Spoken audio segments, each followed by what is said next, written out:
Hello everyone, আমি দেবপ্রিয়া আবার নতুন একটা ব্লগ নিয়ে চলে আসলাম অনেকদিন পরে। আমরা এখন স্পেনেই আছি। আগের ব্লগগুলোতে তো দেখেইছো, ডেইলি কিছু লাইভ শেয়ার করছিলাম। আজকে একটা ইন্টারেস্টিং ব্লগ নিয়ে চলে এসেছি, কারণ আমরা যাচ্ছি সুইজারল্যান্ড। তো আমার এটা একটা ড্রিমি ট্রিপ ছিল, জীবনের মানে অন্যতম স্বপ্নগুলোর মধ্যে একটা, সুইজারল্যান্ড যাব আমার বরের সাথে, হাজব্যান্ডের সাথে। তো আজকে সেটা পূরণ হতে যাচ্ছে এখন সকালবেলা। তো আজকে আমাদের জার্নি শুরু হচ্ছে। আমরা এখান থেকে প্রথমে জারাগোদা থেকে আছি বার্সেলোনা। বার্সেলোনা একদিন থাকতে হবে। কেন থাকতে হবে সেগুলোর গল্প পরে করবো। তারপর সেখান থেকে ডিরেক্ট সুইজারল্যান্ড। সো আমার হচ্ছে লুক এটা, আর আমাদের ব্যাগ হয়েছে এটা একটা, আর অভিজিৎ রেডি। তো চলো তোমাদের সাথে পুরো জার্নিটা শেয়ার করবো সুইজারল্যান্ড অব্দি।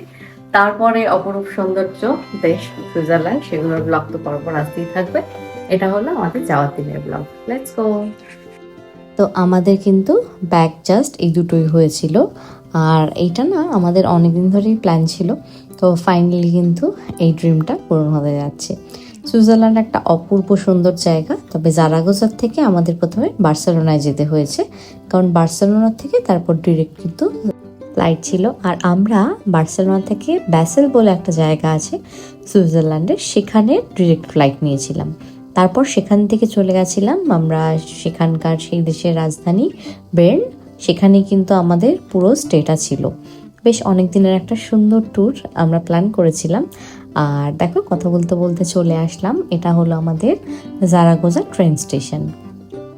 যেহেতু আমরা বার্সেলোনা যাচ্ছিলাম, তো জারাগোজা থেকে বার্সেলোনা কিন্তু মাত্র 1.5 ঘন্টার একটা রাস্তা, মানে ট্রেনে। আর মানে এত কাছাকাছি হয়ে গেছে, তো বার্সেলোনা মাদ্রিদ দুটোই জারাগোজার থেকে 1.5 ঘন্টা লাগে। মানে জারাগোজাটা একদম এই দুটো শহরের মাঝখানে। তো আমরা যখনই যাই মাঝে মাঝেই কিন্তু চলে যাওয়া হয় বার্সেলোনা বা মাদ্রিদ। আর যেহেতু বার্সেলোনায় মাঝে মাঝেই চলে আসা হয়, মনে হলো এটা শুধু সুইজারল্যান্ড সম্পর্কিতই থাক ব্লগটা। তাই বার্সেলোনায় কোথায় ছিলাম সে একদিনের ব্লগ আর করিনি। এটা হলো পরের দিন সকালবেলা, কারণ আমাদের পরের দিন সকালে ফ্লাইট ছিল। প্রথমেই আমরা যেখানে ছিলাম সেখান থেকে এয়ারপোর্ট, বার্সেলোনা এয়ারপোর্ট যেতে প্রথমেই মেট্রো করে যেতে হবে। তো আমরা এখান থেকে দুটো মেট্রো টিকিট কেটে নিলাম। আর এখানে কিন্তু এই সব স্টেশনেই, মানে মেট্রো হোক ট্রেন হোক, এরকম মেশিনগুলো থাকে, সেখান থেকে তুমি নিজে করে টিকিট কেটে নিতে পারো।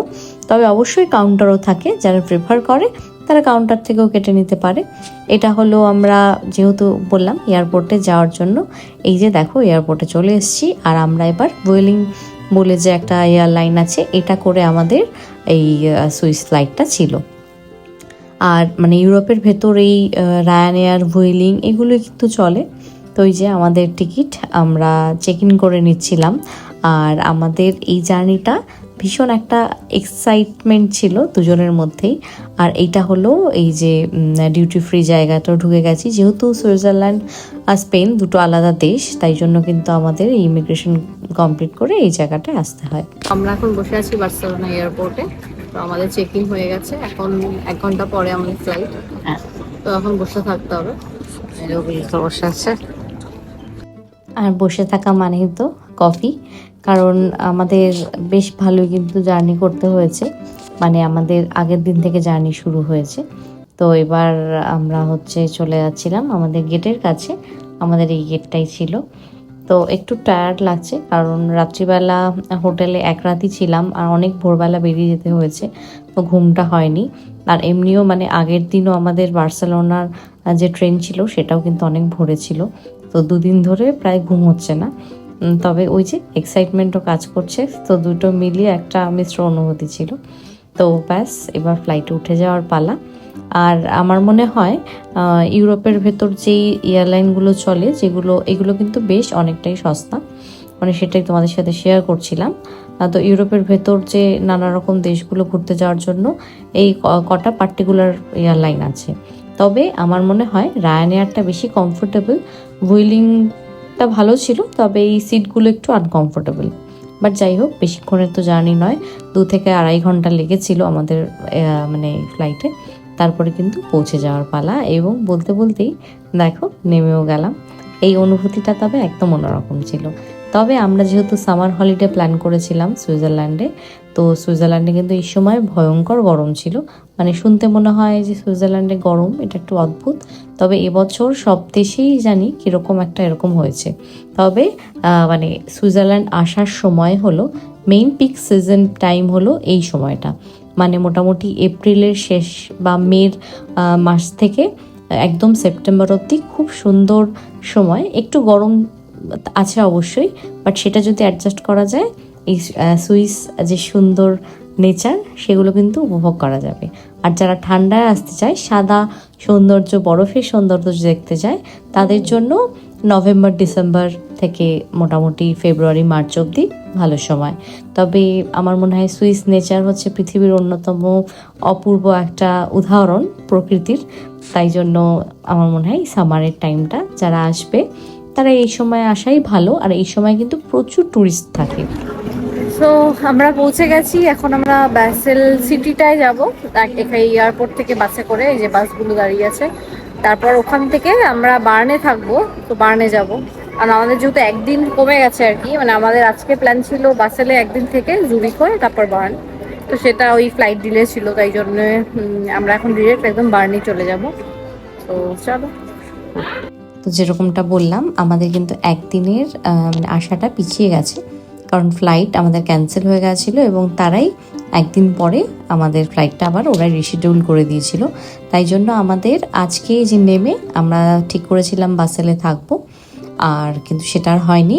আমরা ডিরেক্ট বাসেল থেকে আমাদের যে বের্ন নেক্সট ডেস্টিনেশন, সেখানে একবারে চলে গিয়ে সেখান থেকে আমরা সব কিছু কমপ্লিট করেছি। আর আমার উচ্চারণ দেখেছো যে এটাকে বাসেল বলে, আমি ব্যাসেল বলেছি, আর বার্ন নয়, শহরটার নাম হলো বের্ন। তো প্রথম যেহেতু এই উচ্চারণগুলো কিন্তু একটু অন্যরকম, তো তাই একটু ভুল হচ্ছিল। তো তারপরে এই যে বাসেল এখানে চলে এসেছি। এখান থেকেই কিন্তু আমাদের যে আসল গন্তব্য সুইসের রাজধানী বের্ন, সেখানে যাওয়ার জন্য ট্রেন ধরার পালা। বাসেল ট্রেন স্টেশনে, এখান থেকে এখন আমরা যাব বার্নে। তো আমরা এখন দেখবো, আমাদের তো সুইস পাস আছে, টিকিট কাটতে হবে না, তো ওই এখন ডিরেক্ট চলে যাওয়া। আর আমরা কিন্তু সুইসে যেই যেই জায়গাগুলো ঘুরেছি, অনেকগুলো শহর ঘুরেছি, সবই কিন্তু এই ট্রেনে করে। আর সুইস ট্রেন সত্যি বলছি অপূর্ব ট্রেন, মানে অপূর্ব একটা ট্রেন। মানে যে কটা ট্রেনে উঠেছি সব জায়গায় এত সুন্দর প্রাকৃতিক সৌন্দর্য ছিল, এটা তো কিছুই না, কারণ এটা জাস্ট অল্প একটু রাস্তা ছিল। তোমাদের সাথে সব কিছু শেয়ার করব, কোথায় ছিলাম, কি কি জায়গা ঘুরেছি, এবং তারপরে একটা ডিটেইলড সুইজারল্যান্ড ট্রাভেল নিয়ে ভিডিও আসবে। তো সাথেই থেকো। এটা হচ্ছে বের্নে পৌঁছে গেলাম। তারপরে এখানে আমরা নেমেই আমাদের গন্তব্য, আমাদের হোটেল যে কদিনের, সেখানে চলে যাওয়ার পালা। সেটা কিন্তু নেক্সট ভিডিওতে শেয়ার করব। অপূর্ব অনেক ইন্টারেস্টিং ভিডিও তোমাদের জন্য করেছি, আশা করি তোমাদের পরের ব্লগগুলো ভালো লাগবে। আর এই ভিডিওটা যদি ভালো লেগে থাকে, please do like and subscribe to my YouTube channel. তোমরা যদি ভালোবাসা আমাকে এরকমভাবে দিতে থাকো, আমি কিন্তু পরের ভিডিওগুলো অনেক আনন্দ নিয়ে বানাতে পারবো। তাই জন্য আশা করছি তোমাদের এই ভিডিওটা ভালো লাগবে। এবং এটা হলো আমাদের থাকার জায়গা, এবং কীরকম হোটেলে ছিলাম, কত কিছু, সব কিছুই কিন্তু তোমাদের সাথে আস্তে আস্তে শেয়ার করব। আর তোমাদের যদি কোনো প্রশ্ন থাকে সেটাও করতে পারো। তবে আপাতত আজকের ভিডিওটা এই অবধি রাখছি। আর আমার এই সুইস ট্রাভেল সিরিজে তোমাদের সবাইকে অনেক অনেক ওয়েলকাম। বাই, ভালো থেকো সবাই।